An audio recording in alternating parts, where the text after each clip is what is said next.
Hi everyone, welcome back to my channel. It's your farm girl Dorothy. I hope you enjoyed and learned something from my last video on the importance and uses of aspirin. Yes, I'm glad you did. Today we are going to learn something exciting, something more interesting. That is the preparation of aspirin, how aspirin tablets are formed, and how it actually works inside the body. Let's get into it, guys. Acetyl salicylic acid, which is also known as aspirin, can be prepared from natural sources like willow bark, which is obtained from the bark of various species of salish tree belonging to the family Salicaceae, and they are distributed in cold regions like Europe, North America, and Asia. The willow bark contains salicin, a glycoside, which is metabolized in the body to salicylic acid. Now the process or the preparation involves three main stages. The first stage is that we are going to extract salicin from willow bark by isolating it using solvents such as isopropanol and purified acetone to remove contaminants first, followed by water extraction since salicin is water soluble.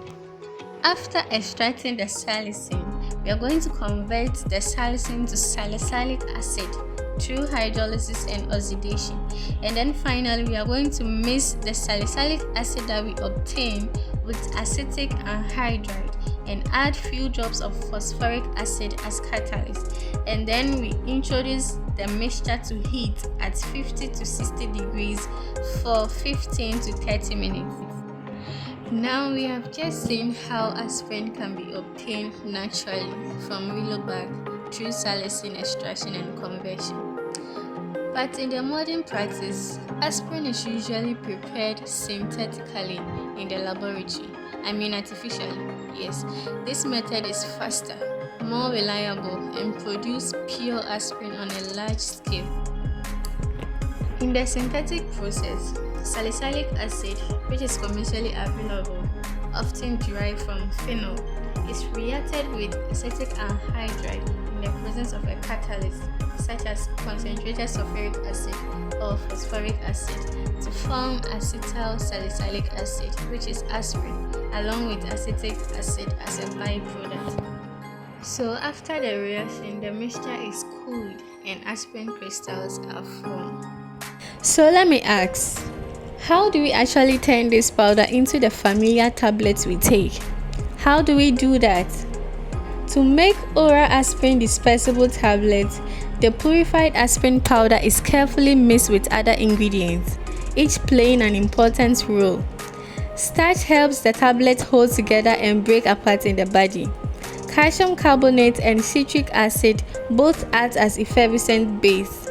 Saccharin sodium marks the bitter acidic taste. Talc improves the flow of the powder, and magnesium stearate prevent the tablet from sticking to the machine. Now let's see the step-by-step procedure. The procedure is divided into two steps. The first step is that we are going to weigh the required amount of aspirin, citric acid, calcium carbonate, saccharin sodium, and starch powder and pass through sieve number 30 to remove lumps and ensure uniform particle size. And then we mix them together and compress into slats using a flat punch. In the second step, the slag is compressed into small particles and passed through sieve number 10 to prepare granules. Then add lubricant, that is talc and magnesium stearate, to the granules and compress them into tablets using tablet compression machine.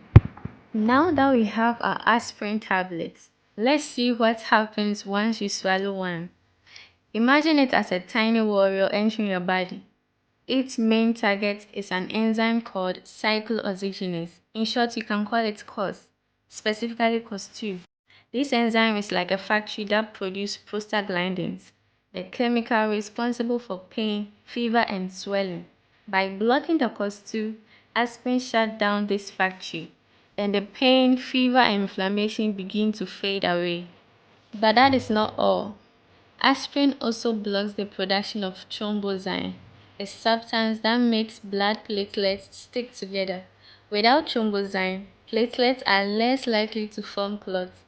That is why aspirin doesn't just fight pain, but it also protects the heart by reducing the risk of heart attacks and strokes. That is a lot of power packed in one pill. And anytime you take it, it is a little defender working inside your body to keep you healthier and stronger. Isn't it amazing how one small tablet carries so much science? But aspirin isn't selective. It also blocks COS1 enzyme, an enzyme that helps to protect the stomach lining and mucous layer. Blocking it can cause stomach pain and ulcer, so don't overdo it or take aspirin on an empty stomach. I hope you find this video helpful. Let me know in the comment section. Don't forget to like, share and subscribe. And stay tuned guys. In my next video, we will uncover a hidden danger. How some drugs used in gyms and bodybuilding may increase the risk of cancer. You wouldn't want to miss this one. Thank you for watching. Bye bye.